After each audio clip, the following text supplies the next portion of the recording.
Hello there. According to my little screen here, it says that I am now live. And it's Chuck of Chuck's Captivating Chat, the edition for December 16th, 2024. Yes, I'll just say it for all of us. Where the hell has this month gone? I mean, middle of the month. And I guess we could also say, where's the year gone? 'Cause it's going to be a new year in a little over 2 weeks. Hey, Ward, thank you for joining. Here we are again, Kukla, Fran, and Ollie. Oh, Ward, we date ourselves with that one because a lot of people have no idea who Kukla, Fran, and Ollie were. We know. The wonderful Fran Allison. Yes, we are in the Ides of December, but thankfully the Mercury retrograde ended. Should have checked my shirt before I went on the air. The Mercury retrograde ended yesterday, though I understand we have what is now known as the wobble for the next few days, where we will still be feeling the effects of the retrograde. But um, once again, it's safe to travel. It's safe to make new commitments, sign contracts, safe to get married. All these things they say you should never, ever do during a Mercury retrograde. And I have found the hard way that it's not just superstition. Pay attention to astrology. There's a lot of wisdom to it. Once I had it's a long, ugly story of when I was having trouble with landlords in West Hollywood, and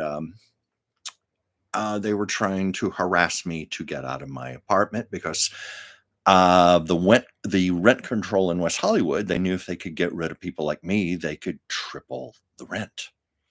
So they were eager to get me out of there with my rent control. So I had to get a lawyer. I had to threaten to take them to court. We had an out of court settlement. And I had all these papers I had to sign and this agreement, financial settlement, and so forth. Only thing was, it was during a Mercury retrograde. And you can't very well say to your lawyer, I can't sign those documents because it's Mercury retrograde. You can't do that. Let's just say it backfired. I ended up losing most of my settlement to the IRS because it put me in a much higher income tax bracket than that year. And my lawyer did not warn me about this. So I lost, I'd say, about 80% of my settlement. And I've often wondered, was it because I signed papers during the retrograde? But anyway, what's done is done. Ever been to Singapore? No, I haven't, Ward. Why do you mention Singapore? Maybe you can tell me. No, I haven't been there. I've been throughout Europe, Canada, Mexico, all throughout Europe, Hawaii, but I've never made my way to the Orient. Asia, that area. But Australia, I want to go to Australia one day. My sister, my big sister, she has been to all of the continents of the world, and I mean all, because one of our last on the checklist was Antarctica. Uh, so the in Singapore, they're very much into numerology. Well, yeah, well, I find so here as well. My dear friend Joyce Petrus hasn't joined on here yet, but she is a superb astrologer and numerologist, and I highly recommend her. Anybody, Joyce Petrus.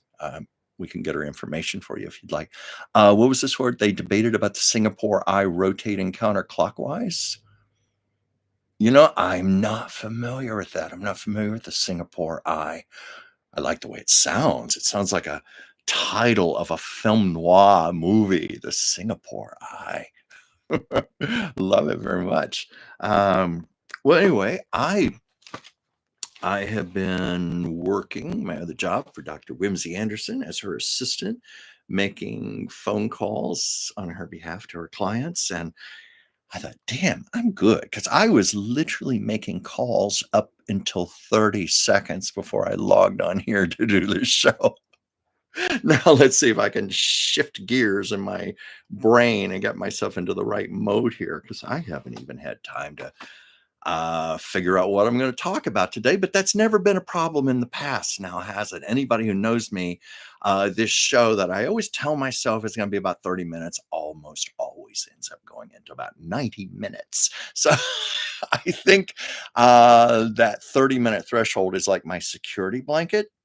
I know if I can get through 30 minutes, I'll be fine, and but once all of you Ward, other people get on here and start suggesting things and topics, I just let it go into free form basis. But, I'm just, anyway.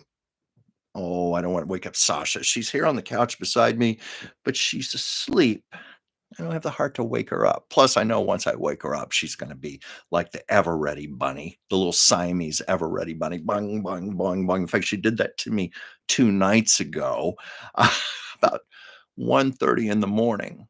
She suddenly got this, shall we say, a second wind.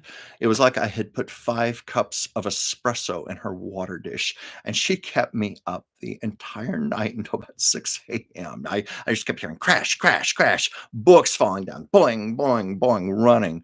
So that's why I'm a little reluctant to wake her up right now, 'cause she might do it again. Let's see here. Ever meet Fran Allison or Bert Tillstrom? No, no, I never did. Um no, I mean, Fred Allison, I'm not even sure when she passed away. I do remember when I was a kid.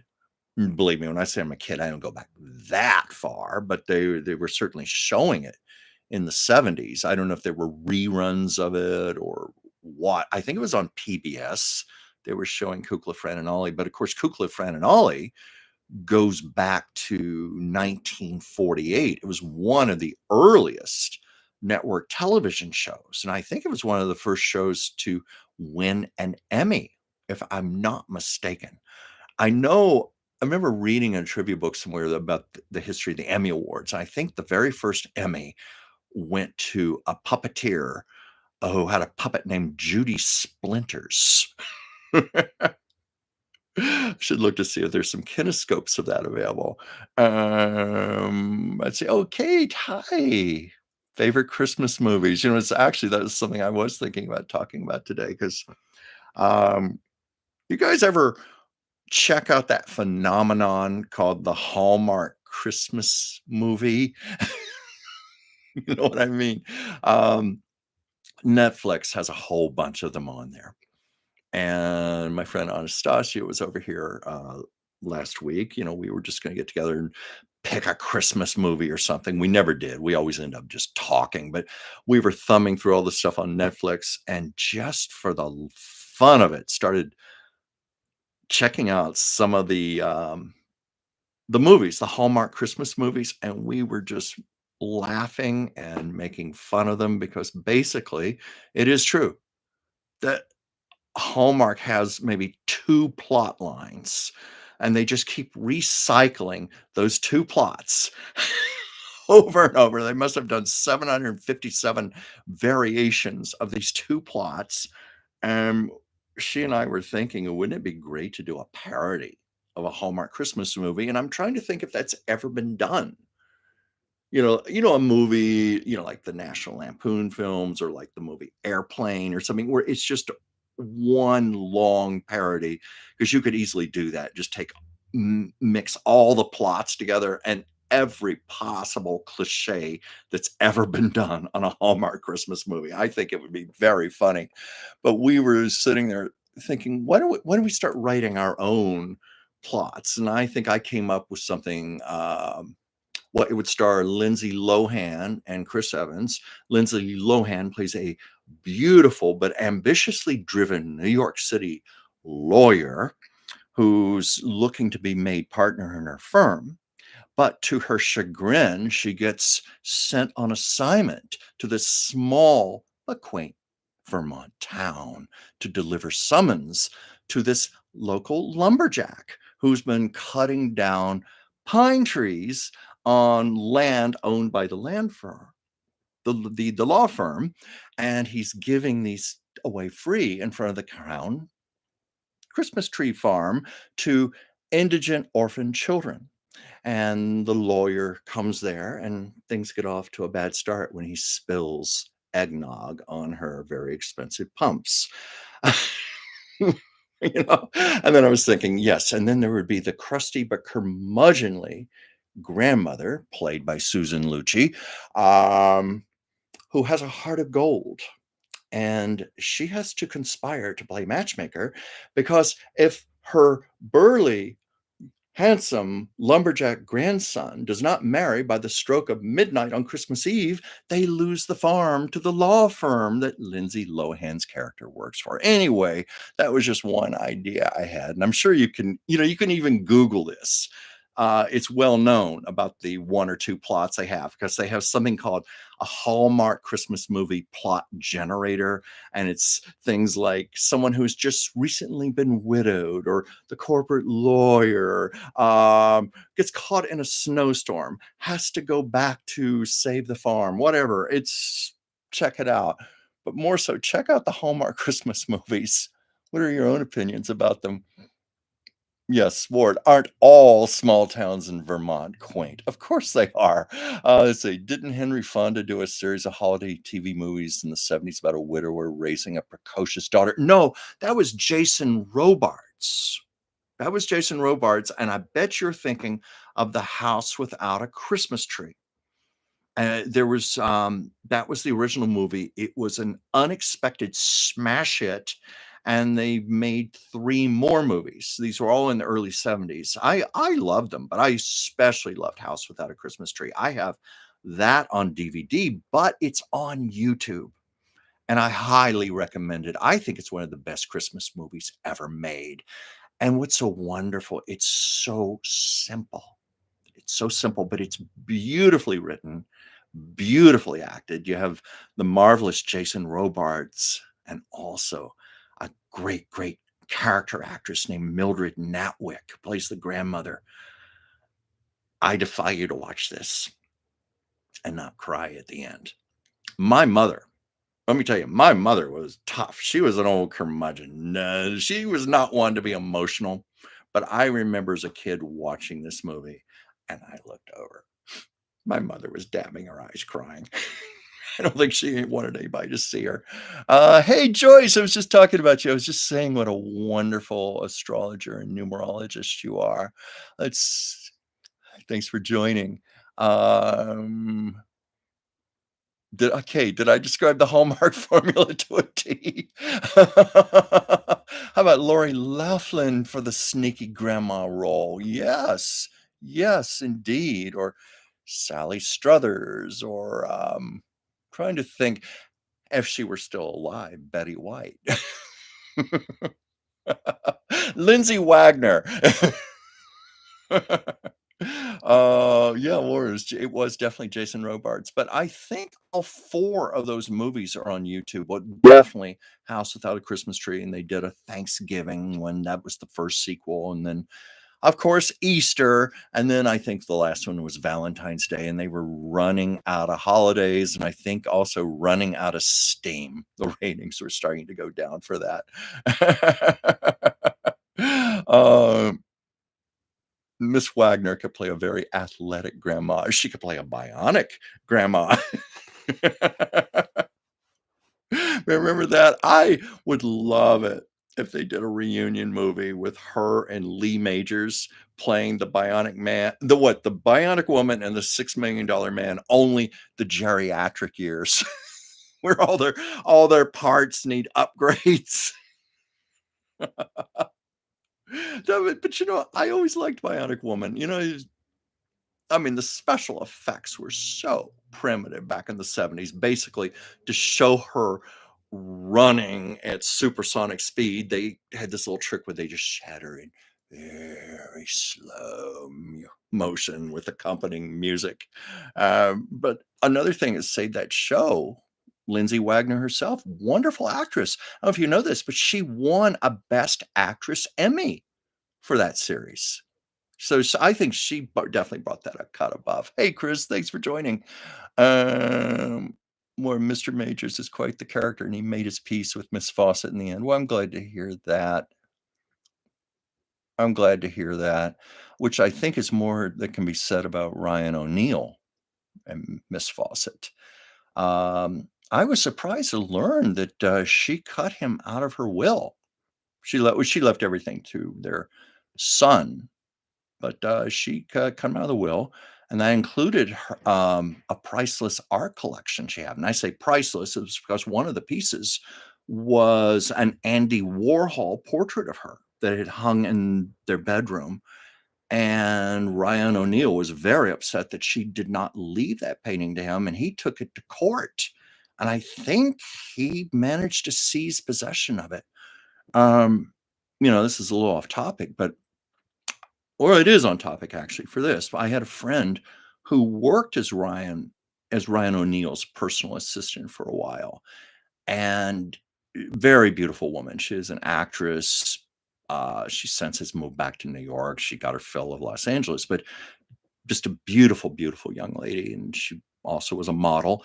Ryan O'Neal gave her some of Farrah Fawcett's clothes, some of her gowns, which was surprising. But she said he was a little bit of a mess. Wasn't surprised by that. I used to talk from time to time with Tatum O'Neal, his daughter. I liked her a lot. And of course, loved the movie Paper Moon. Tatum O'Neal, the youngest ever Oscar winner. She won an Oscar at the age of 10 for Paper Moon, and that film is just such a joy to watch. Oh my God, I feel like my family's here. Thank you all for joining. I'm seeing more names. I hope I have enough to talk about today because I didn't really get to prepare like I usually like to because I was working right up until the last moment, and I've been doing a lot of artwork. Um, Gifts for people, gifts for relatives. Basically, have an assembly line laid out here in my apartment. And I've reached a level of proficiency where I can actually work on multiple pieces. I'm doing a lot of watercolors right now. Watercolors, you have to wait for the layers to dry. So it's just perfect. Well, others are wet. I have others that are ready. They're dry enough where I can put another layer down.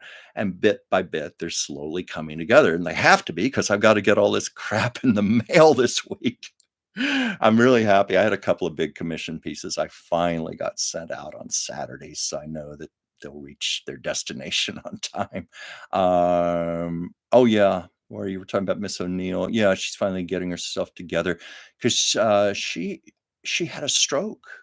I can't remember when, like 2 years ago, 3 years ago. I was very sorry to hear about that. She was always very sweet, thoughtful person.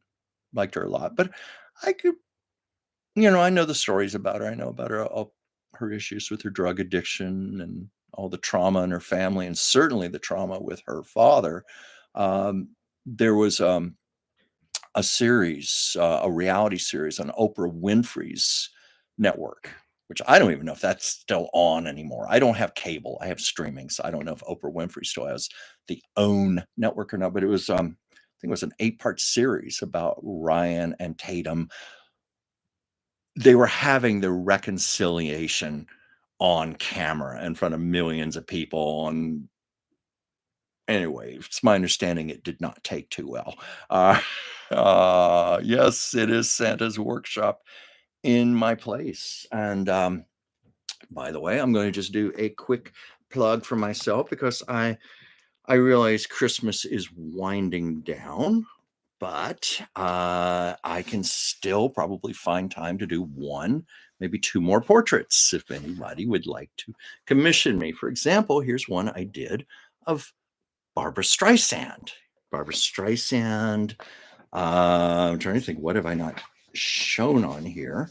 But you can see my technique, the watercolor, the colored pencil. Let me see. I can work in graphite. This is one I did of Betty Davis in the movie Mr. Skeffington. Ever see that? 1944.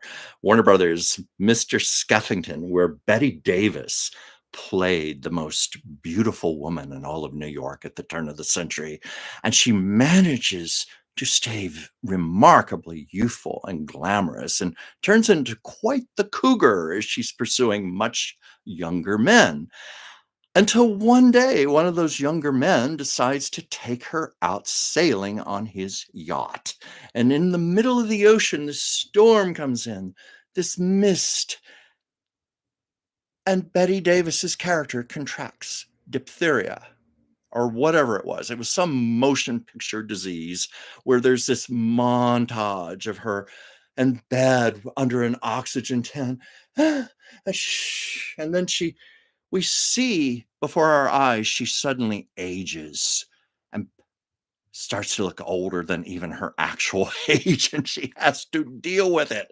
Hence the picture I did of Betty Davis. It's one of my favorites because Betty Davis, as someone once said, nobody's as good as Betty when she's bad. And Betty really chewed the scenery in this movie. She was spitting out splinters.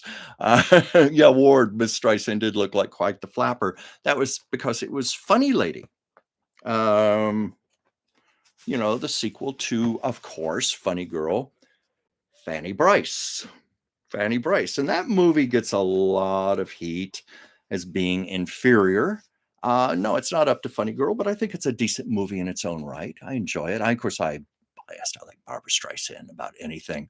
Or Miracle on 34th Street. Oh, yes. Yes. That is definitely on the top of my list. I have certain Christmas movies I always try to watch every year. I mentioned House Without a Christmas Tree. Yeah, I'm a big sucker for White Christmas. Never get tired of that. Thank goodness that's on Netflix almost permanently now.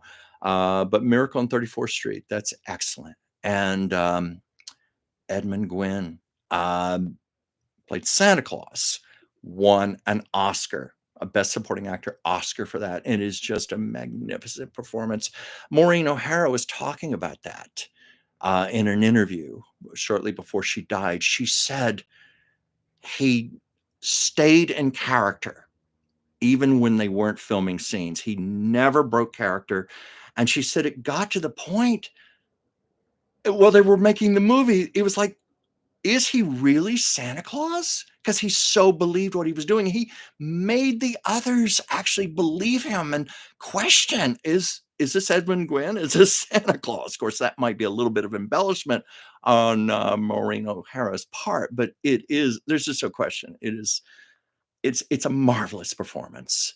Hi, Wendy. Thank you for joining. This is turning into a party.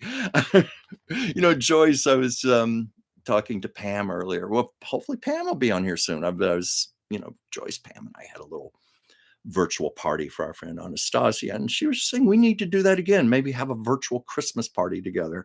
So maybe we'll do it. Let's see. Here's one I'm proud of. Just showing work here. My portrait of the marvelous Hattie McDaniel, of course, who won a supporting actress Oscar for Mammy and Gone with the Wind. And, that staircase scene, I defy anybody to watch that and not cry. It is just marvelous piece of acting. And I love Hattie McDaniel. I wanted to do her portrait. And I even thought, well, that might be a little way to segue a bit because just recently, pardon me, I'm trying to put this back. I think it was a day or two ago, was the 85th anniversary of the premiere of Gone with the Wind. And I, of course, knew Evelyn Keyes very well. She was a good friend of mine who played Sue Ellen O'Hara, the middle sister, hence the title of her autobiography, Scarlett O'Hara's younger sister. And I took such delight in asking Evelyn, would you say your big line for me from the movie? And she looked at me and she said, by chance, do you mean she went and took my Mr. Kennedy and left me an old maid? And I said, yes, that's the line. But it was wonderful because it was on Facebook. I can't talk today. Facebook. Some footage of the premiere of Gone with the Wind, which was held in Atlanta, Georgia. And Evelyn was originally from Atlanta. And I told her about that. And I said, "Evelyn, I saw some film of you in 1939 at the premiere." And she said, "Oh, dear. Was I very snotty? Was I snotty and arrogant? Was I full of myself?" And I said, "Well, little." She said, "Yeah, I know. I know. Because when I," she's quoting her, she said, "When I left Atlanta, I and came out to Hollywood, I was, like, thumbing my nose at all those people. 'Oh, I'm better than that. I'm gonna go become a big famous movie star and leave all you behind.'" So this was her first time back in Atlanta, and she was coming back as a movie star. Well, kind of, sort of a movie star. She hadn't really made it big yet, but she was in the movies. She had a prominent role in Gone with the Wind. So there she was speaking in a very cultured voice, that mid Atlantic diction and all that when she was being interviewed. And Evelyn, many years later, acknowledged it was very pretentious. And I don't think she was too proud of that. But it was really great to watch the footage because Clark Gable brought his beautiful new wife, Carol Lombard, with him. And it just they were such a spectacularly beautiful couple. Gable was there, and of course, Vivian Lee. I'm not sure if Laurence Olivier accompanied her or not, but Vivian Lee was there looking gorgeous, and Olivia de Havilland. And they mentioned that the little town newspaper, the whole newspaper was nothing but stories about Gone with the Wind. But what's that word? I'd say, ironically, Mrs. Mitchell was quite the character. Yes, she was. Um, there's the story. They were at the premiere. All the VIPs were in like this grand tier balcony, in the front row, Gable and Lombard and Vivian Lee and Margaret Mitchell. And reportedly, the scene where they show all the Confederate casualties, that famous shot. I think it was one of the first movies to ever do this, where they put the camera on a crane and lift and just did a big panning shot of the camera going up higher and higher and higher as you see the streets, the field, the streets with this hundreds and hundreds and hundreds of Confederate bodies laying in the road, some alive, some injured. Well, reportedly, Margaret Mitchell turned to Clark Gable and said, "My God, if we'd had that many soldiers, we would have won the war." And also, it's interesting, Margaret Mitchell never wrote another book. Well, I think there was something. She, like, took a stab at something, and if I recall, there was a book she had written years earlier that was never published, that got published late. But basically, Gone with the Wind is, like, her one recognized effort. She won the Pulitzer Prize for it. It's one of the best-selling books of all time. But this was a woman who never sought fame. She was never comfortable with it, and I think that was one of the reasons she never wrote another book. She just kinda wanted to distance herself from all of it, and sadly, she died in 1949. She was hit by a taxi cab. Anyway, Gone with the Wind is just marvelous. I'm one of the few people actually read the book before I saw the movie. I read the book when I was in the 10th grade in high school, and I realized it was for a book report. And I realized this wasn't such a smart idea because we had 1 week to read the book and do the report. And I wasn't thinking about the fact that Gone with the Wind is over 1,000 pages. But I got through it. I loved the book. And it was like a year later, I saw the movie for the very first time.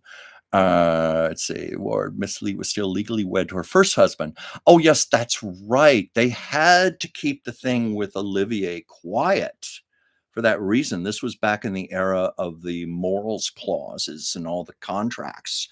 And everybody was very frightened of being tainted by scandal, and with good reason, because it would be the end of your career. Selznick had a similar problem with his second choice to play Scarlett. I don't know if you know the actress Paulette Goddard. Ultimately, it was between Paulette Goddard and Vivian Lee. And he had the same problem with Paulette Goddard because she was living with Charlie Chaplin at the time, and they were not married yet. And he was like, "Oh my God, what am I going to do here?" So, um, and I've told the story of how I knew Marcella Rabwin, who was David O. Selznick's personal assistant. When I say I knew her, I was more acquainted with her, but I knew her well enough that I could at least have great conversations. And she confirmed so many of the stories because some of these stories get apocryphal, that make their way into biographies and they get distorted. You wonder how true something is. Like there's the big story about David O. Selznick literally meeting Vivian Lee the very first time while they were filming The Burning of Atlanta, because he started filming that before he had signed an actress to play Scarlett. I think he had signed Gable, but he hadn't found his Scarlett O'Hara yet, and he was impatient. He wanted to get production started. So the the true story is more than just legend. He took all of his old film sets like King Kong, David Copperfield, and just lined them all up on the back lot at Culver Studios and Selznick Studios in Culver City. Got At the time there were only 6 Technicolor cameras in existence in Hollywood. He got all 6 Technicolor cameras that night and struck the match, but burned up his sets, and they filmed it, and they had a couple of extras, as Scarlett and Rhett in the buggy with the horse. It was all filmed from a distance, so you couldn't see their faces or anything. And the legend is that his brother Myron Selznick, who was an agent in Hollywood, Vivian Lee was very shrewd. British, she was a British actress, but she got an American agent to represent her because she really wanted this part. And she got Myron Selznick himself, the brother of David O. Selznick, to represent her. So Myron had Vivian Lee on his arm. And as the legend goes, the flames were burning. You could see orange and red on her face reflecting off of her beautiful hair. And Myron Selznick said to his brother, "I want you to meet your Scarlett O'Hara." And Selznick was quite taken with her beauty, found her quite captivating, and he was intrigued to at least test her. But I always thought, oh, that can't be true. That just can't be true. But I asked Marcella Rabwin, and she said, yes, it's 100% true. I was standing there. I was standing there right between them when it happened. That's exactly how David O. Selznick met Vivian Lee. And she proceeded to tell me that she also sat in to watch a lot of the screen tests of the actresses. And if you want to have some fun, go on YouTube because a lot of them are on there. I understand 32 major actresses screen tested for the role. Not all of them exist, but people like Lana Turner, Susan Hayward, allegedly Katharine Hepburn did a screen test. Betty Davis wanted the role. I don't think she was willing to do a screen test. Tallulah Bankhead. Anyway, and they, of course, they've got all the tests for Paulette Goddard. And you see from her tests why Selznick was interested in her. She was very good. He even went so far as to do some Technicolor screen tests with her. He wanted to just be really sure about this. But Marcella said, because she watched all the screen tests, she said when Vivian's came up, it was over for the other actresses. She said there was just something Vivian Lee had that nobody else had. There was a fire in her soul. There was a presence. And she said in the screening room, they were just like, who is that? I mean, they knew they had found their Scarlett O'Hara. It was just no question, though. Selznick did vacillate between 4 actresses. I think, Jean Arthur was one of the others being considered. But finally, he called Vivian Lee up on Christmas morning to tell her the role was hers. I need to check my messages here. Yes, Paulette was beautiful and intelligent. Uh, yes, Ward, it was lucky I didn't pick War and Peace. I think I had enough sense, even as a 15-year-old, not to tackle that one for 1 week for a book report. Um, Yeah, Chaplin's mistress, though they later claimed to wed in Shanghai. They were married at one point. I don't know the whole story, but I know at the time she was testing for Gone with the Wind, it was a very big concern because of the morals clauses. Oh yes, Ward, Lucy. Lucy did screen test for Scarlett O'Hara. Thank you for reminding me of that. I bet you I've told that story on here, but why not? It's the 85th anniversary of Gone with the Wind. Um, Lucy was living at the house on Ogden Drive in West Hollywood, the house that I have been in. It still stands. It still looks almost exactly the same as when Lucy and her family lived there in the 30s. But anyway, Lucy had this brand new red convertible that she was very proud of. You know, this was when she was rising up the ranks. She was not really a big star or anything, but she was rising up the ranks and becoming one. And she finally had enough money to buy herself a fancy car. Well, her very eccentric Grandpa Hunt, he's the same one who insisted that she register as a communist in 1936, which came back to haunt her in the 50s. That's another story. Grandpa Hunt was sitting on the porch and he decided he didn't like this tree on the sidewalk that was blocking his view. And he got an axe out of the garage and chopped it down. And the tree landed on Lucy's car, brand new car, dented it up, bent the frame where the convertible top went up. And by the way, because I've been to that house, there are all these big, big trees, and the one tree in front of the house is much smaller than the others. So clearly, that's the tree they had to plant to replace what Grandpa chopped down. But Lucy told the story. She could never get the top up on her car right again because of how it was dented up. And there was an arrangement for her to audition for Gone with the Wind. A lot of it was publicity. Selznick was testing a lot of actresses that he had no intention of ever using, but it made good publicity to say all these people had read for the role. So Lucy never did a film screen test. She just read for the part. But she was going to Culver City. And any of you know Los Angeles, Culver City is quite the little trek from West Hollywood, several miles away. You have to go out to West Los Angeles and out closer to the ocean. And Lucy got caught in this huge, huge rainstorm. She couldn't get the top up on the car. So there she is. She'd had her hair done and beautiful hat and beautiful dress, and she just got soaked. And by the time she arrived at the Selznick Studios, according to her, she looked like a drowned rat. And poor Marcella Rabwin, Selznick's assistant. By the way, Marcella confirmed the story to me also. It is true. Lucy came in just soaked. And Marcella said, "Oh my goodness, you poor thing, take those clothes off right now." And she brought her a blanket to put around her. And apparently this was a very fancy office because it had a fireplace. So there was a big roaring fire. So Marcella said, "Lucy, here, sit on the floor, the blanket will dry your clothes." And then to warm her up, she poured her a big glass of brandy. Lucy had not eaten that day, proceeded to drink the brandy, and it was like Vitamita Vegemin. She got roaring drunk. This is according to Lucy, according to Marcella.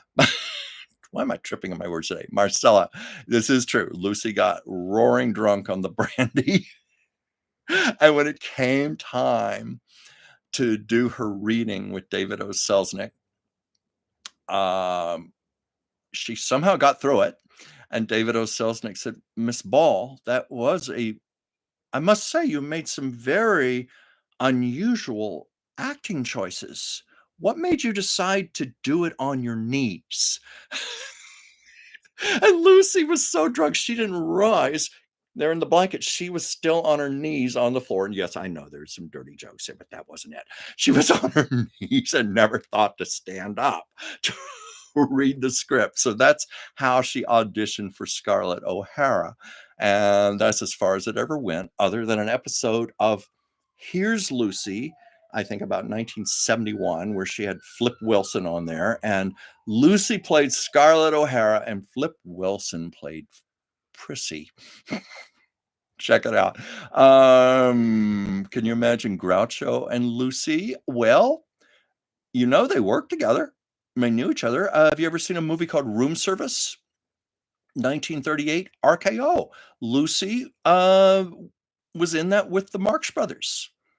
So she knew Groucho quite well. Well into their latter years. And of course, Lucy was also close with Harpo, and Harpo did his very iconic appearance on I Love Lucy. Let's see, Joyce, have I been affected by the Malibu fires? No. I have a lot of people who ask me that.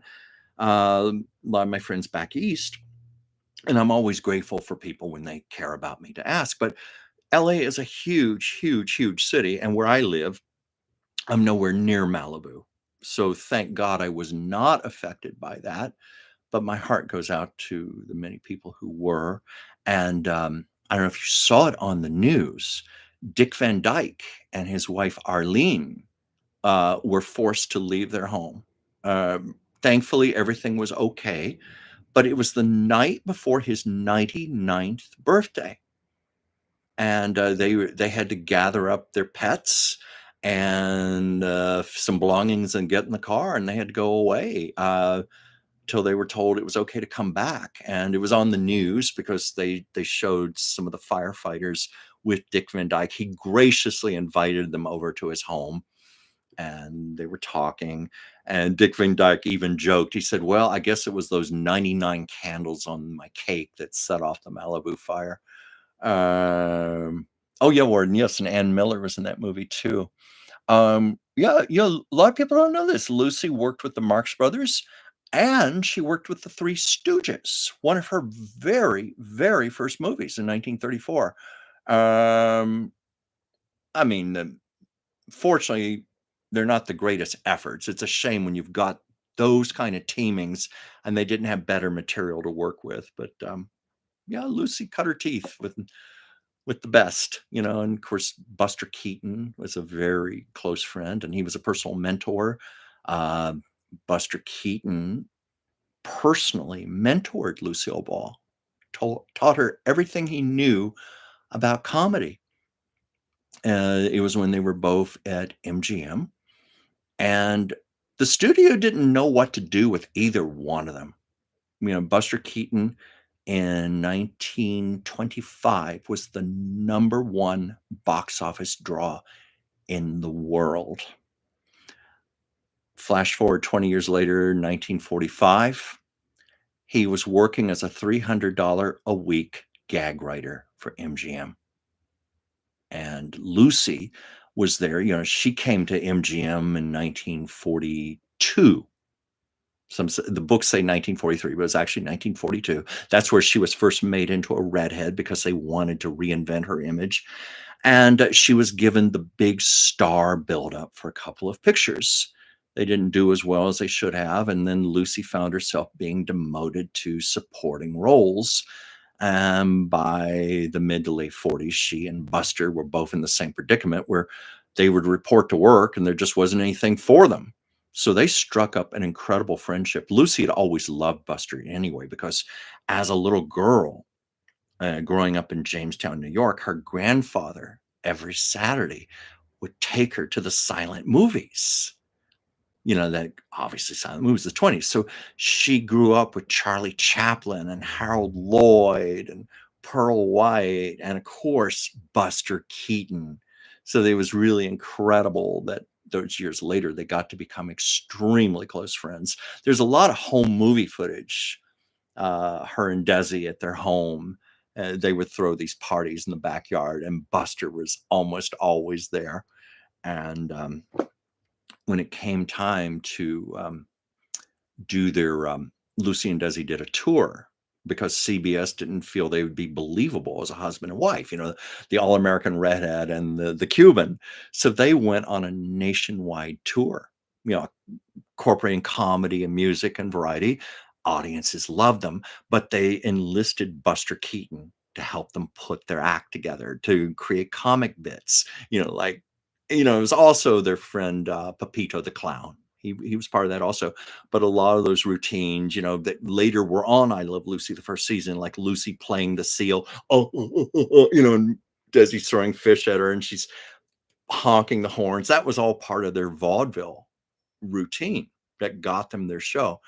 And I've always wondered why Buster Keaton never did a guest appearance on I Love Lucy. Harpo did. Why didn't Buster? There are even photographs of Buster Keaton on the I Love Lucy set. And the only time they ever worked together officially was in 1965. It was after the death of Stan Laurel, and there was a special on CBS, various stars doing tributes. And Lucy and Buster Keaton do this like 5-minute thing, but it's a takeoff on a silent movie. And it's just magic to watch these two giants working together. And yes, it's on YouTube. Check it out. Lucille Ball, Buster Keaton. You'll find it. You type it in. I need to look at my comments here. Yes, it was Three Little Pigskins. That was the movie. In fact, I'll tell you another little thing about that movie.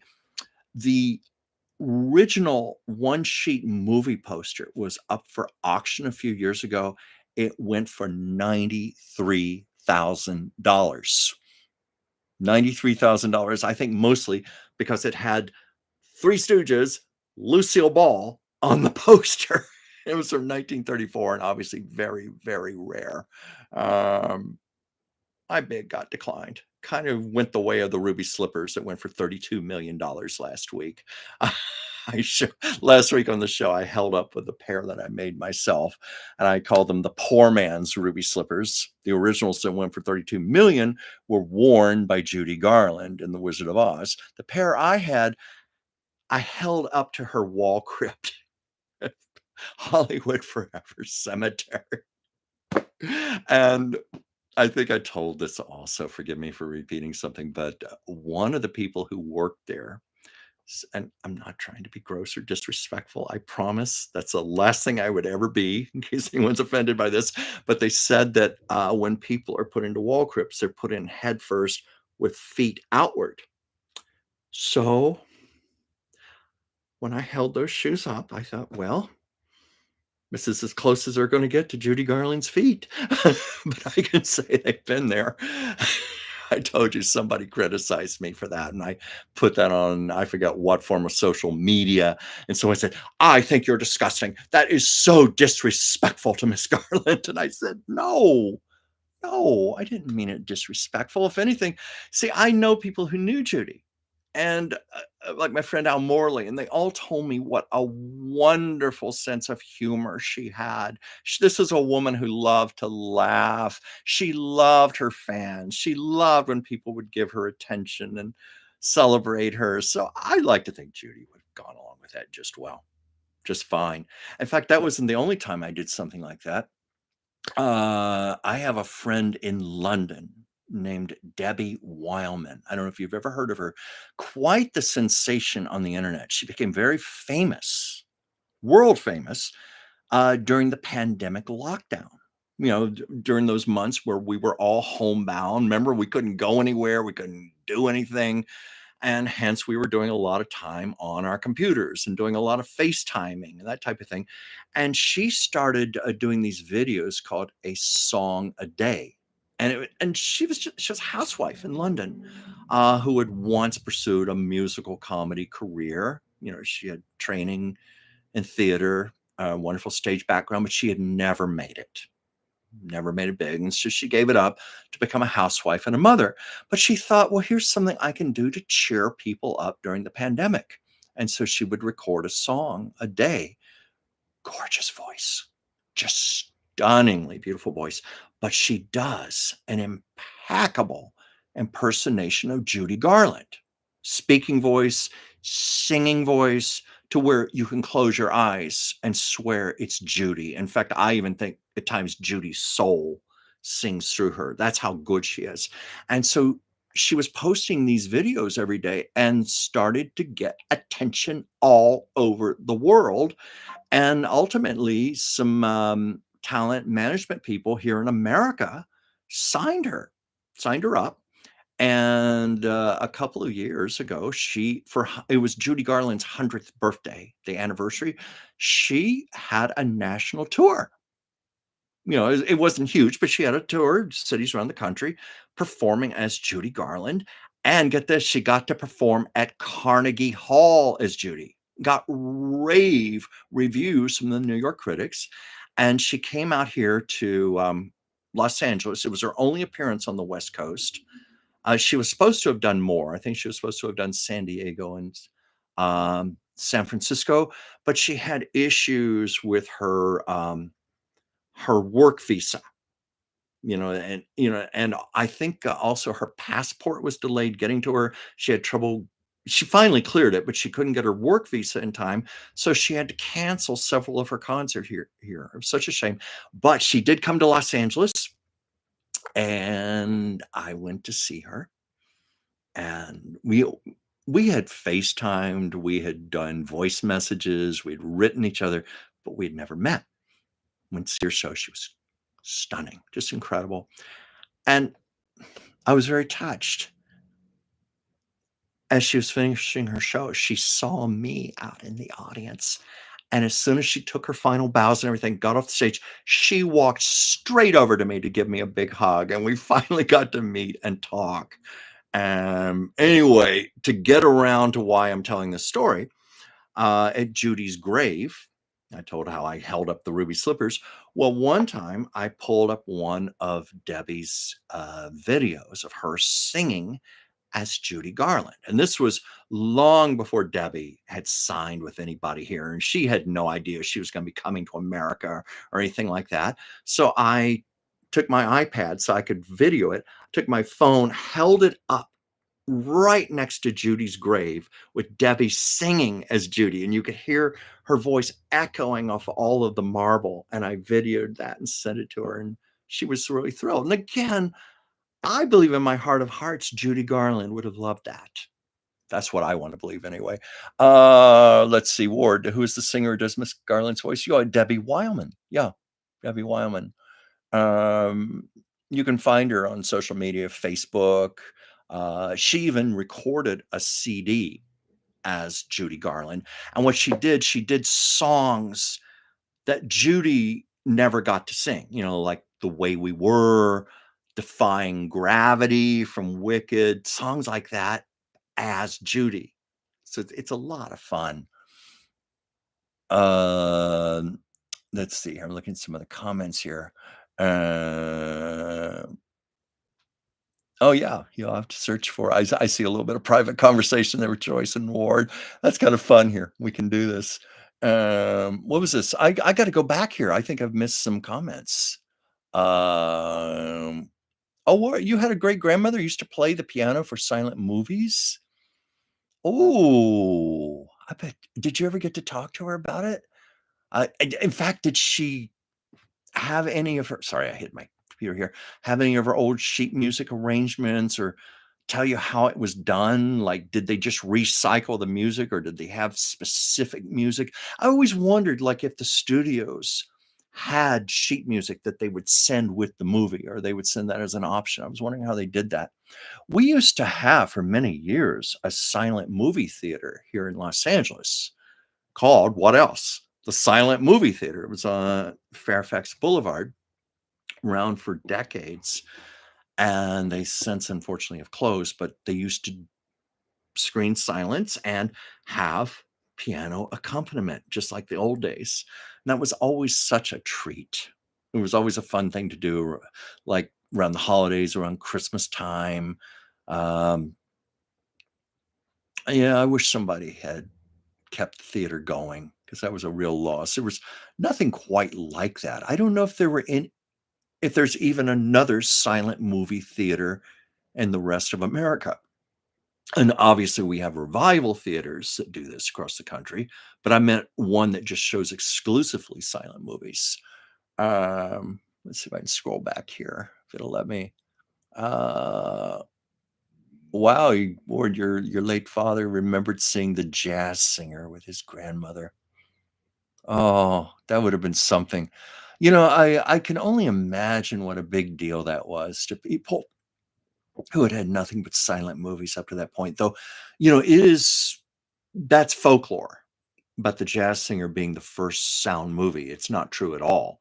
There were, I mean, there's sound movies from 1922.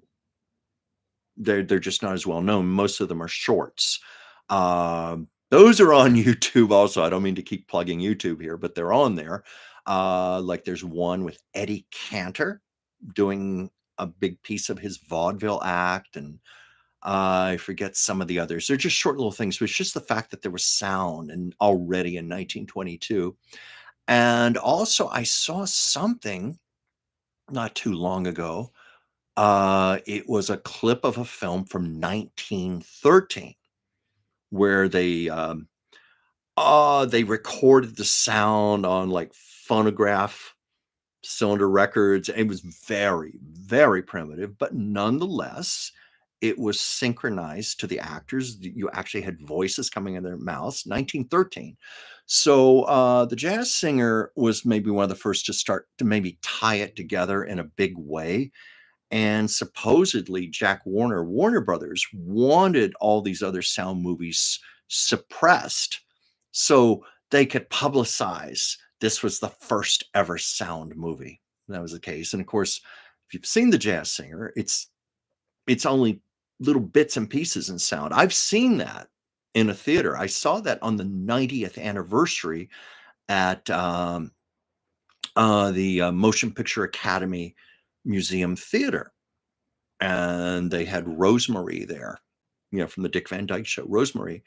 The reason they had her is because she was one of the few surviving actors from that era who had done an early sound movie. She wasn't in The Jazz Singer, of course, but she did short subjects. She was a child star, little baby Rosemary, with this incredible singing voice. And they're YouTube. They're on there. But it's all these shorts of Rosemary when she was a little girl with this little brunette Dutch boy haircut. And she'd stand on the piano in her little pinafore and sing like a 30-year-old woman. And so they had her speak afterwards. But the jazz singer just has little segments that are in sound. And I think there's only one real talking sequence where he's with his mother playing the piano, and supposedly Al Jolson got so carried away with himself. I heard he was a real egomaniac, quite full of himself, and he turns to his mother and goes, "You ain't heard nothing yet," which became the big line from that movie, oddly enough. Oh yeah, Joyce, your mother told you stories about going to the silent movies. Oh, I'd love to hear those. My late father, when he was a little boy, he used to go to silent movies. I asked him about it. The only thing he remembered was Charlie Chaplin, but still, to talk to people who went to the silent movies, uh, yeah. Oh, yeah. Ward, what you said about Buster Keaton. Yes, he was comedic genius, but he was quite an innovator. So many techniques he invented, and I don't think he was even concerned about taking credit for things. He was just someone who wanted to get things done, and whatever it took to get the results on film, that's all he cared about. But sometimes that meant risking his own life. He did a lot of his own stunts, and there was one instance, I forget what it was, but years later, he had to have an x-ray done. I forget what it was, why, but the doctor said, "When did you break your neck?" And Buster said, "Never to my awareness." And the doctor said, "No, your x-ray is showing right here. You once had a broken neck." So that happened during one of his movies when he was doing his stunts. He was a tough guy. Just got up and went on. Kept on working with a broken neck, apparently. I'm thinking of Harold Lloyd also, who lost, it was either a finger or he lost his thumb. I forgot which, doing a stunt. and for the rest of his career, he had to wear these special gloves, with a little prosthetic finger or thumb incorporated into the glove, um, and he hit it quite well. But I think, yeah, that was the era before they they thought to use stand-ins and stunt people. They wanted to do it themselves. Let's see, what are some other comments here? "Oh, Ward, you kept working in the hospital for the whole pandemic." Well, then you're a hero. I think anybody who was doing that is a true hero. Yeah. Thank you for your service. Uh, wait, you answered that question. You asked who was the singer who does Miss Garland's voice. Yeah, I was telling you. Um, let's see here. This is where I need a teleprompter so I can just read the comments and give the illusion that I'm looking into the camera instead of looking over here. So please pardon me.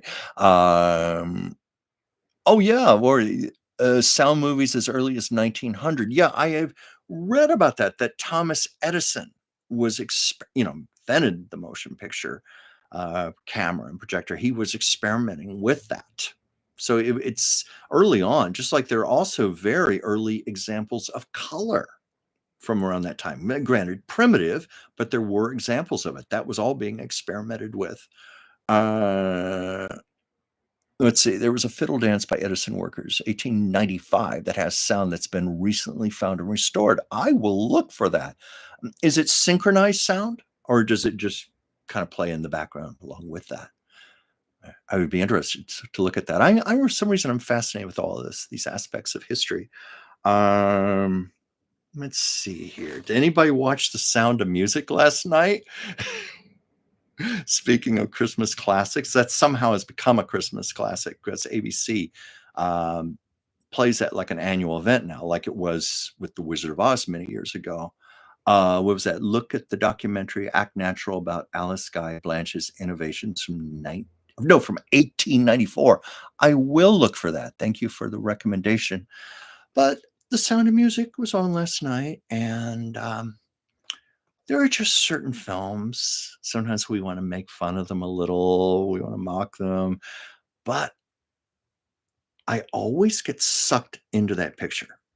I'll sit here and go, oh, I'll watch a few minutes of it before I change the channel or something. But there's just something about that opening scene, the Swiss Alps and Maria spinning around, singing about the hills being alive with The Sound of Music. And of course, Julie Andrews later told the story that during the filming of that, there was a helicopter overhead that had to fly in very, very close. So while she's singing, dirt is going in her mouth and in her face and in her eyes, and everything is blowing around.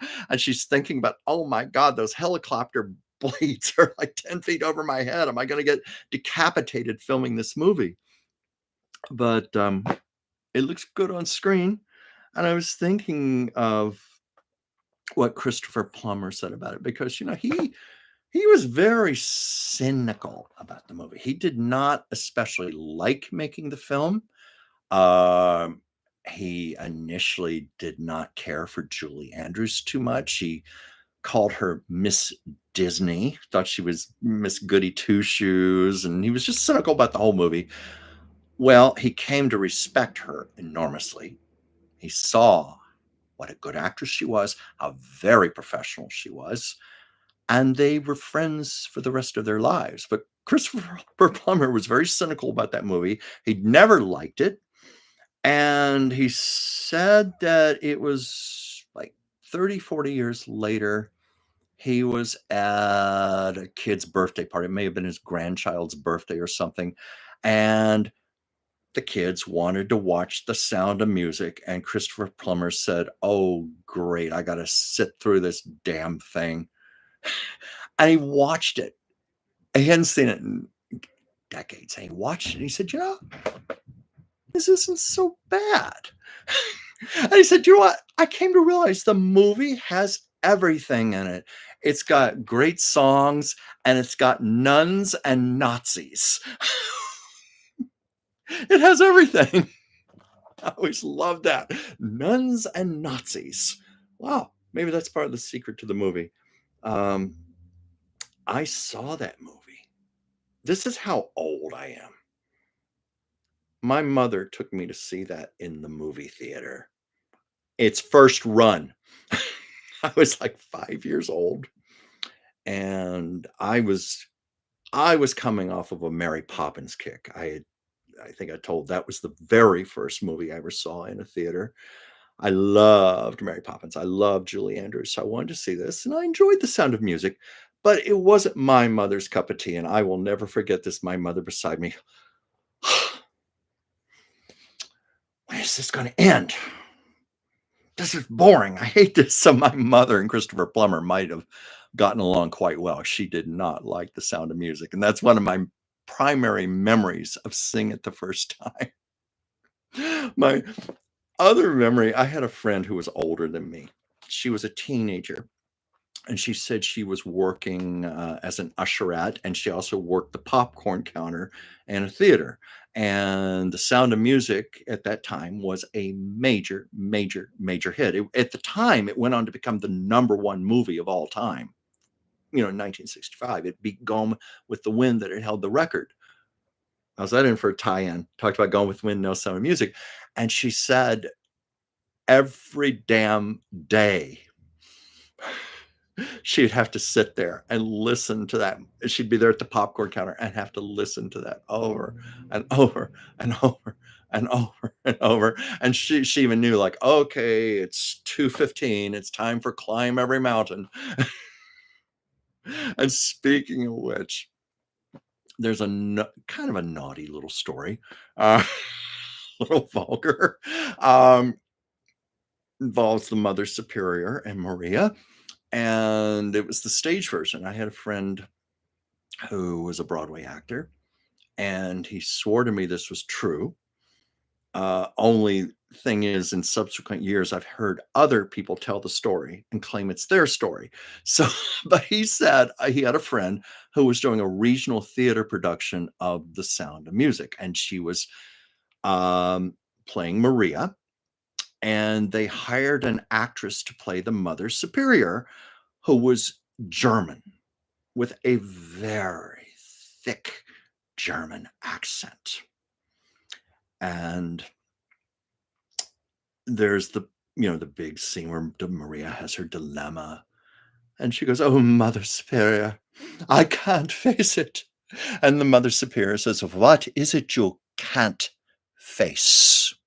I'm being careful with my diction here to pronounce can't correctly, because according to the story, the actress with the thick German accent pronounced the word can't to sound like a vulgar word for female genitalia. And poor thing, the audience started laughing hysterically during the middle of this very serious, serious moment. The audience just lost it because they thought that's what she had said. And supposedly, when I heard, the actress was extremely embarrassed. And I also heard, according to my friend, they fired her and replaced her 2 nights later.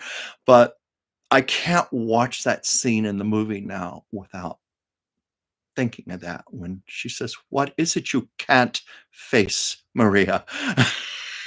I hope I said that in a way where I did not offend any of my fine viewers there.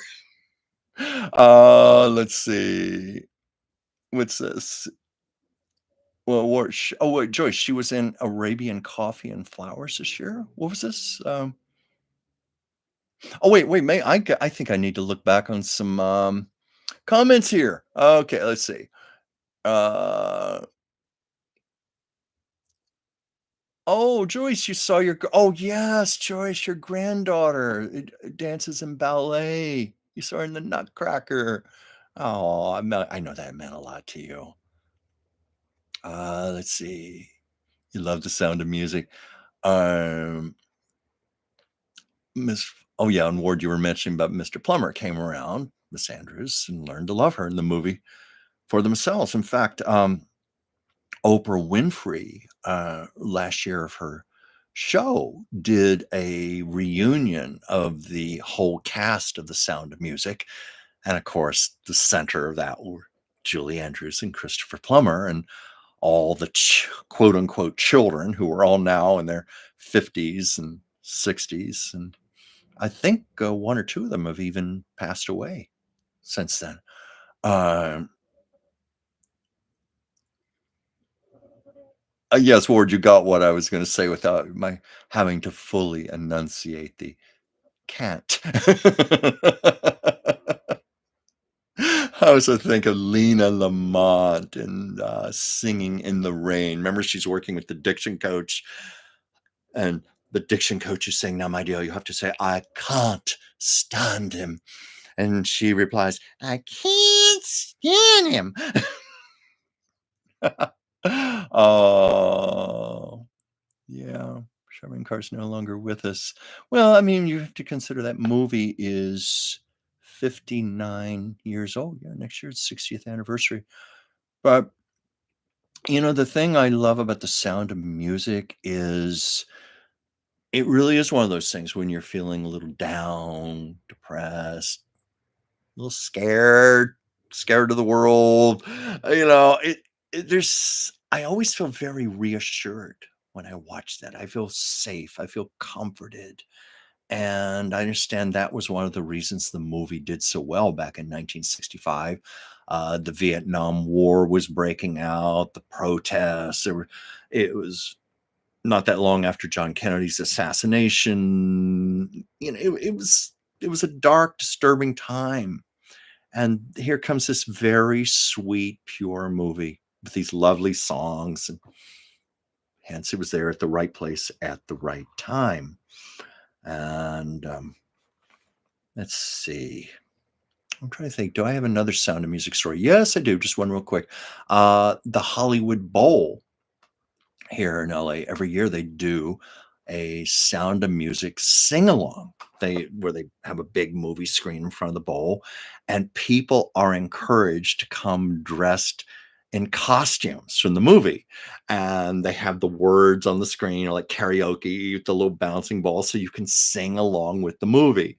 And so you'd have, I think one year there was a photograph I saw of someone dressed up as a bunch of packages in brown wrapping paper, hence packages, brown paper packages all wrapped up in string. That was one of the costumes. And there were a few Nazi officers and some nuns and Marias. I should go sometime. And one other time, uh, I remember with the Hollywood Bowl and the Sound of Music was Julie Andrews herself. And I've always loved Julie Andrews since I was a little boy and saw her in Mary Poppins, my very first movie. And by the way, I got to meet Dick Van Dyke once and tell him that was the first movie I ever saw. But anyway, Mary Poppins, Julie Andrews, I loved her. I have never met her. That's on my wish list. My dear friend, Dr. Whimsy Anderson, has met her numerous times and has said the most wonderful things. In fact, she said Julie Andrews actually um, mentored and advised her and gave her encouragement during some troublesome times in her life. This was when Dr. Whimsy was working in Brentwood, California, and Julie had her home there with Blake Edwards. And oh my gosh, I don't want to get off track here. I have another story time I met Blake Edwards and I asked how Julie was. And he was very sad. And this was after Julie had lost her voice. And actually, this does segue into what I'm going to tell. She lost her voice because of a botched throat surgery.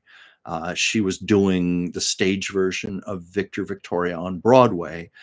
And we've seen the movie, her character. It's a woman pretending to be a man, pretending to be a woman. So she has all these songs. Somewhere she's singing in her beautiful soprano.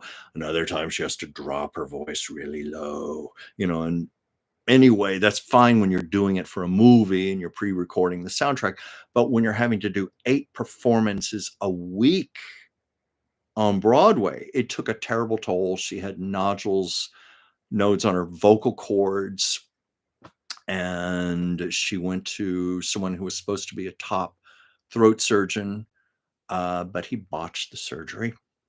Um, she didn't lose her speaking voice, but her beautiful, beautiful soprano was destroyed. It was gone, never to have it back again. So when I talked with Blake Edwards, I asked him, "Oh, how is Julie?" And he got very sad. And he just said, "It's the saddest thing. That beautiful voice, it's gone. And Julie's trying so hard to get it back." And I could tell it wasn't good.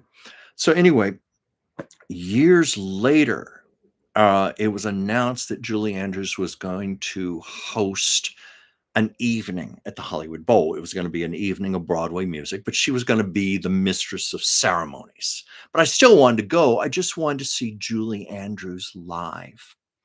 So they opened the show. Here's where it ties in with Sound of Music. The big movie screen came down, and they show that glorious scene in the Swiss house of Maria with her arms out spinning, "The hills are alive," that number. And it got a beautiful round of applause. And then Julie walked out in front of the movie screen, and the audience just going crazy. And Julie, with the microphone, said, "Well, unfortunately, I can't sing like that lady up on the screen anymore. But tonight I'm going to try." I was like, "Oh my God, she's going to sing. She's going to sing." The audience went crazy. It wasn't announced. And it was later in the show. Now, Julie purposely chose something that would not be taxing for her voice. It was "My Funny Valentine." And she sang it in a low key. And I later found out Julie Andrews said that her voice had been reduced to 6 lower notes. She still had 6 lower notes to work with, and the key that "My Funny Valentine" was in fit that. And so she did a good job. Good job. And it was, she worked with what she had left of her voice, and it was such a thrill to hear Julie Andrews sing live.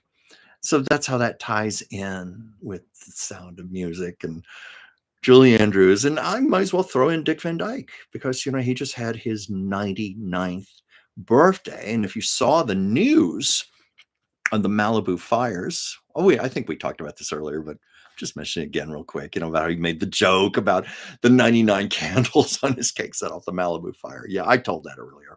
But I did get to meet him once. And it was when he had written his autobiography. And I've told this, I don't need to tell it again, but it was at the Grove Mall. And through my friend Michael Stern, I got to go up to the green room with Rosemary. I was pushing her wheelchair, and we knocked on the door. Dick Van Dyke opened the door. And I mentioned to him, I said, "Sir, my very first movie was Mary Poppins." And he actually started telling the famous story about the bad Cockney accent, which we've all heard. And he said, "Yes, film historians say that is the worst motion picture accent ever done by an actor." And he was saying the big problem was his voice coach. He had no, I mean a dialect coach. He had a dialect coach that taught him how to speak Cockney. Only the dialect coach was not teaching him proper Cockney, and Dick Van Dyke was just doing what he was instructed. So it wasn't entirely his fault, but it was kind of fun to be told that story. Uh, Let me see here. Let me look back on some comments here. They've gotten out of control here. Um,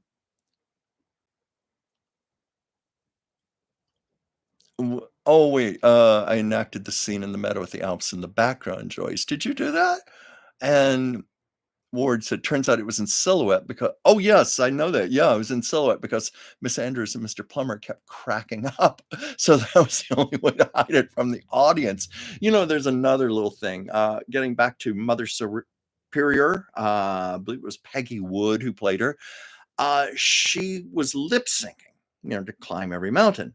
And she didn't really have a musical background. So she had a really big problem the orchestra starts playing and she has to hit the right beat to start singing. And she kept missing the beat over and over and over and over. And director Robert Wise was just going crazy because all these takes were getting spoiled and she could not get it right because she had to immediately start lip syncing on the beat. So he solved the problem by having her turn her back to the camera, where she's looking out the window like she's in prayer. It was actually to camouflage the fact that Peggy Wood was having trouble getting on the beat to lip sync. So she had her back turned so the audience couldn't see it. And so when she was in sync, she could turn around, climb every mountain, all that. And what is it you can't face? So that's the other little thing there. By the way, schnitzel was never served with noodles in Salzburg before Sound of Music, but too many tourists insisted on it, so now they do serve it that way. That's great. Oh, I thought of another funny story, Christopher Plummer, because he was quite the serious actor, and so when he was going to play Captain Von Trapp, what was it, Gaylord Von Trapp, he went to the region, Salzburg, and the homeland where the Von Trapp family came from, and he wanted to do research. He wanted to talk to friends and family members who actually knew him. And the thing Christopher Plummer found out was apparently this was a very boring man. There were people said, "What was the most boring man I ever knew in my life?" And so Christopher Plummer just had to take it from scratch and invent the character. Let's see. Yeah, let's see what Wendy Bird. Yeah, ruined her singing career, Julie Andrews. Yeah, it did. Well, I mean, it was all the more tragic when you consider this wasn't just a great singing voice. This was uh like an I want to say an American treasure, an international treasure. It was Julie Andrews with her, I believe in her prime, she had a 4-octave range, and all of that was lost. I understand there was quite a lawsuit, quite an out of court settlement, but it, her voice gone, that beautiful voice gone forever. Um, yeah, and Ward, I knew you were going to bring that up about Joan Rivers. Well, Joan Rivers' fate was actually far more tragic. It's a similar thing. I don't know if you can compare them, but really, but it was also a prominent ear, nose, and throat surgeon, someone highly respected. And I think Joan was getting a biopsy done. It was some minor little thing, and I'd have to look up the circumstances, but her throat started swelling up, and her brain didn't get enough oxygen. And I don't know what the circumstances were. I'd have to look that up. I do know the doctor was held liable, and again, it was a huge out of court settlement. And I think one of the conditions was that it never be revealed to the press what actually happened. I'm sure it'll come out someday. Um, oh, was that what happened? Somebody was taking selfies during their job? That was legally discovered. Wow. Oh, that's pretty damning information. Oh my God. Oh my God. And I've told this. I met Joan Rivers 5 weeks before that happened. She was out here doing a book signing, and Joan was 81. She had so much energy and life and passion, and she was loving being there with the fans, and she was so wonderful to me. And she insisted at the book signing, everybody come around the table, pull out the chair, and sit down with her and talk with her. She made a point not just signing your book, but giving you, it was only a minute with each person, but a really quality minute. She gave you a memory to take with your book. And as I sat there looking at Joan Rivers, I expected her to look freaky because of all the cosmetic surgery. She looked lovely. Skin was so beautiful. She looked very pretty. And she was so nice to me. And to hear that voice for real in person, that meant a lot. And I told her I had waited over 30 years to meet her. Because I'd been watching her back in the day. She used to guest host the Tonight Show. So she wrote in my book, "Dear Chuck, finally," in big letters, "finally we meet." Joan Rivers. Um, or it's funny how no one called Ed Wynn on his American accent. Mary Poppins supposed to be your uncle. I know that's almost like The Parent Trap. Haley Mills. Um, maybe the twins. Now, maybe one of the twins having a British accent could be passed off as a pseudo Boston accent. But the other twin was supposed to be the all-American California girl, yet she spoke like she came from London. They just they let that one slide. I think there were a lot of things like that in the older days of the movies that now would not be accepted. Oh, and you just mentioned that about Edwin. I'm thinking about that scene where they're all laughing and giggling and flying up to the ceiling. I still remember watching that as a little boy, thinking that was just the coolest thing. Oh, Joyce, you've been to Switzerland many times. I've only been once, and the bulk of that was on a train, uh, going from Paris through the Swiss Alps to Venice. And I will never forget because I was in a sleeping car, and we left late that night from Paris, and it was about 6 o'clock in the morning. And the window was up, and that wonderful, cold, fresh air was coming in, but it was sweet. It was sweet smelling air. And I live in LA. Trust me, the air never smells sweet here. This was sweet, and the smell of the pine and the beauty of the Alps, seeing it for real. I'll never forget that. Um, I'd love to go there and spend time. Yeah, Joyce. Sometime I need to get you on here and interview you and have you talk about all your years with synchronized swimming. You've had a fascinating life. Uh, let's see. I'm looking. Yeah. Wait, yeah, I'm just looking at comments here. That's cool what Miss Rivers did for each fan. Yeah, that was the takeaway when I met Joan Rivers that day. And then 5 weeks later, when the tragedy happened, I thought I had just met her, and that woman was the very essence of life and joy and enthusiasm. And there was nothing about Joan Rivers that indicated she was going to be dying soon. And she shouldn't have. So that's a shame what happened. Let's see. I remember her narrating the Letterman cartoon on the Electric Company. Oh wow! And of course, Rita Moreno. That's very interesting about the Electric Company. That show had two Academy Award winners. One, Rita Moreno, and then Morgan Freeman, who would go on to win an Oscar. He was on there also as one of his earliest things.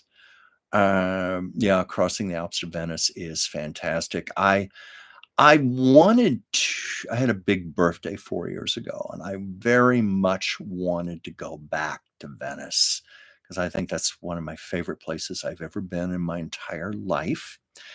And 4 years ago, of course, we had this little thing called a pandemic, and everything was locked down, and none of us were traveling anywhere. I spent my birthday sitting here in my living room right here talking to people on the phone. Oh yeah, I've seen that. Okay, Joan Rivers had hosted her daytime talk show in 1968. I think the reruns of that are on Amazon Prime Video, or at least they were on there. And that was a lot of fun. I know there was one where she interviewed Vivian Vance, with my I Love Lucy interest. I especially enjoyed seeing that. But Joan has always been a talented interviewer, wonderful presence. Um, let's see, Joyce. I took the train from Zurich to Venice. Oh yeah. Oh yeah. I want to go back to Europe so bad, so bad. I can't really afford it right now, though. I have promised myself I am going to renew my passport. I think everybody should have a valid passport, and I let mine expire during the pandemic. It just travel was not on my mind, and but I don't think that'd be too hard to do. Let's see who Gene Wilder voiced Letterman and Zero Mostel voiced his nemesis, the Spellbinder. Oh, yes, Gene Wilder and Zero Mostel worked beautifully together. The producers, that's something I should do some videos on that. There's some wonderful stories. It wasn't that long ago that I learned Gene Wilder, because he was not a well-known actor at the time. It was Anne Bancroft who helped him to get that role. Of course, Anne Bancroft was married to Mel Brooks. Um, it was back in 1962 or 63, and Bancroft was starring in Mother Courage on Broadway. And Gene Wilder had a small role in that, but she was quite impressed with him. She had a wonderful eye for talent, and she never forgot him.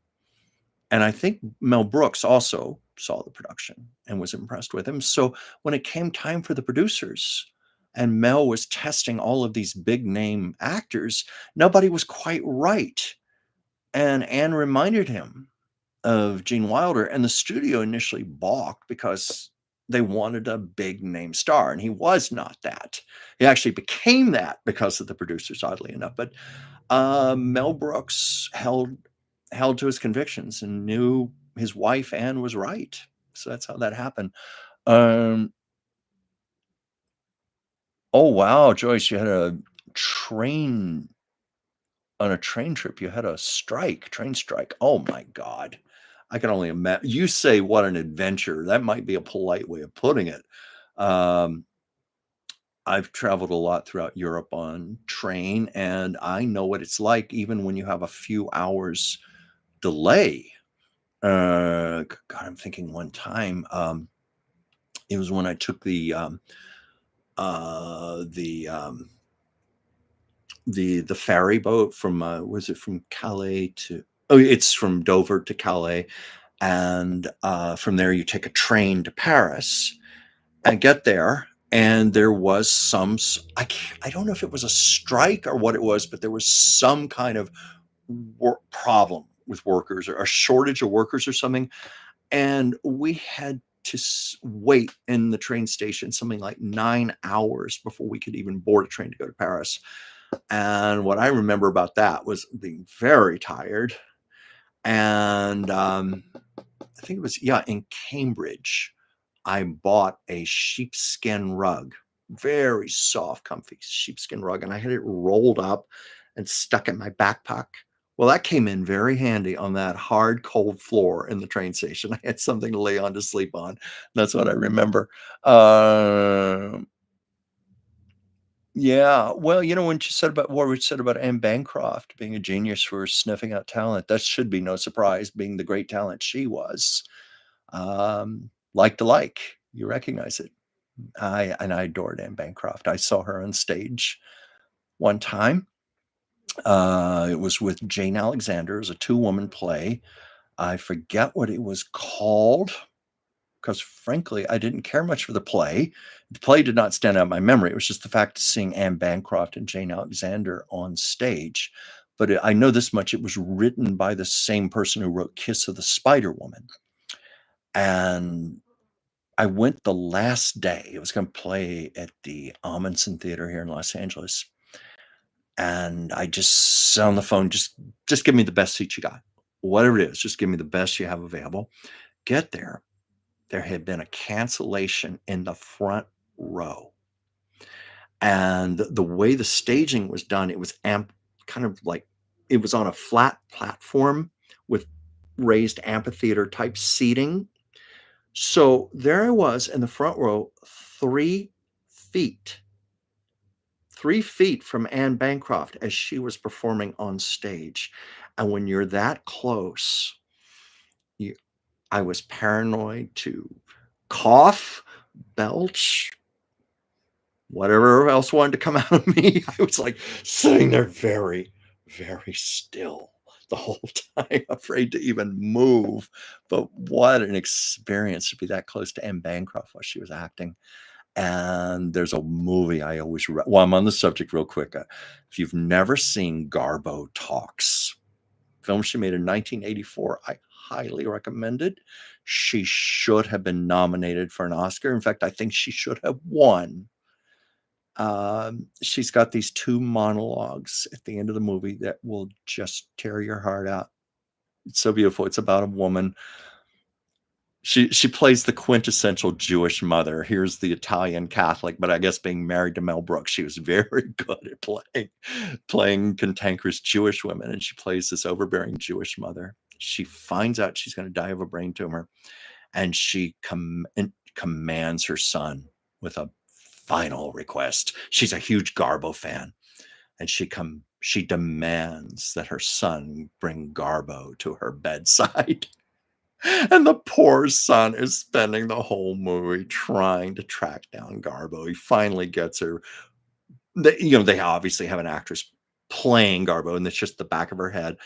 But oh my God, that scene where Anne Bancroft wakes up and sees Garbo, and the tears are in her eyes, and she starts telling her life story to Garbo.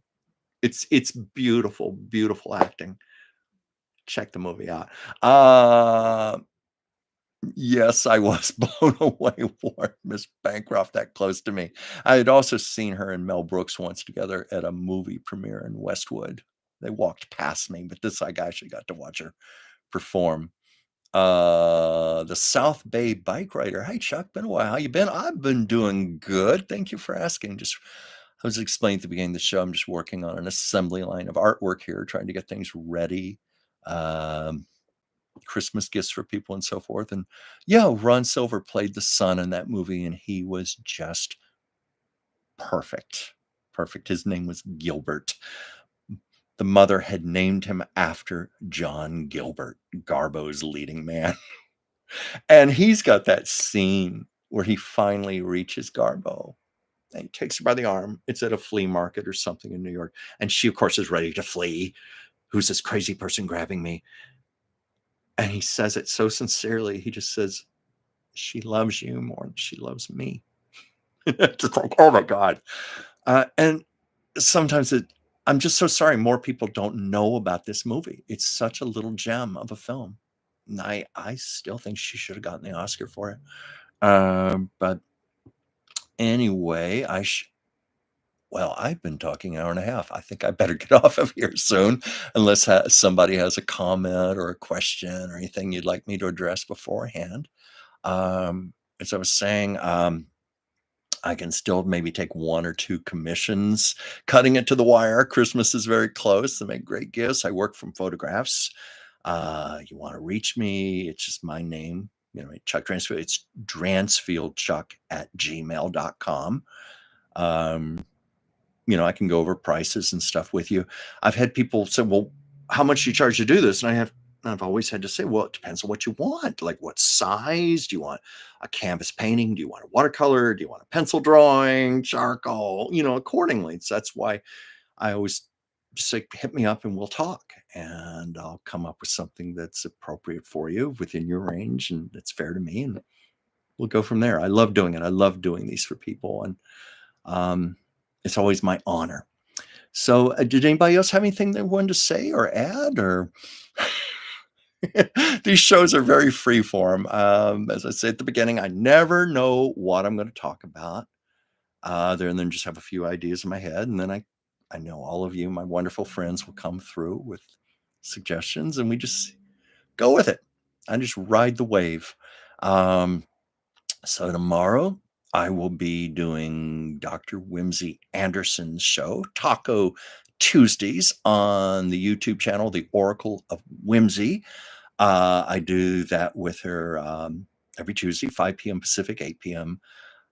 Eastern. Of course, that's the show where we get into the heavy stuff like politics, current events, stuff I try to avoid on here. I kind of learned some lessons with Kamala Harris and Trump, not to bring those things up. But anyway, Wendy, thank you. Thank you for your compliment. And yeah, Ward, you're very welcome for saluting your mother last week. I hope that was a beautiful birthday celebration. You're so lucky she's still around. Wow. I believe you said 97, didn't you? She just turned had her 97th birthday. Um, my father almost made it to 90. Almost made it to 90. My mother only made it to 83. I can't believe they've been gone as long as they have. It's, you know, that's when you really know you're a grown up when your parents are gone. Uh, I think I really knew I was a grown up the first when I went back to my hometown after they were both gone, and I went back there because I wanted to attend a high school reunion, and it was the first time I'd ever been there where I didn't have my home to go to anymore. I didn't have my mother and father to go to anymore. I had to check into a hotel. I said, I'm a grown up now. Yes, 97. I'm so glad she was touched and she loved that. Well, thank you for telling me that. Oh, I'm sure she's a marvelous lady. You're so lucky to have her. So, all my love to your mother. Wendy, your mother was 83 and your dad was 93. Yeah. And the same age as my mother. And my dad, I thought he was going to last a little longer. Um, but they had good lives and I'm thankful for them. I'm sure you're thankful for your parents too. So, anyway, as I was saying, I'm beyond the Oracle of Whimsy tomorrow. That's the other show. And my good friend Pam, Pomona remembers. I don't think she joined us this week, but we are in the talking stages for doing a Wednesday show. And you'll just love her. She's a gifted psychic, heart centered remote viewer. And we thought, Joyce, it might be fun to have you on there from time to time, do some guest appearances and get Anastasia on there. And we don't know what it's going to be just yet, other than we want to play on the fact we get together. Like when we do FaceTime talks, we just go on and on and on and have so much fun. So why not include all the viewers out there to eavesdrop on us? Um, anyway, I just thank you dearly for joining me. I hope your Christmas festivities, your Hanukkah festivities, whatever you celebrate, if you celebrate, I hope everything is going well right now. It's all hitting us so quickly and it's overwhelming, and but also there's a lot of time to be joyful too. So I'm going to sign off for now, and I will see you. Oh, I'm just looking at your lovely compliments. Thank you for joining me, everyone. Thank you for sticking with me. Thank you. It's a long show today. I will be here next week, same time, same place. And I look forward to it very, very much. And I just send my love to you. Bye for now.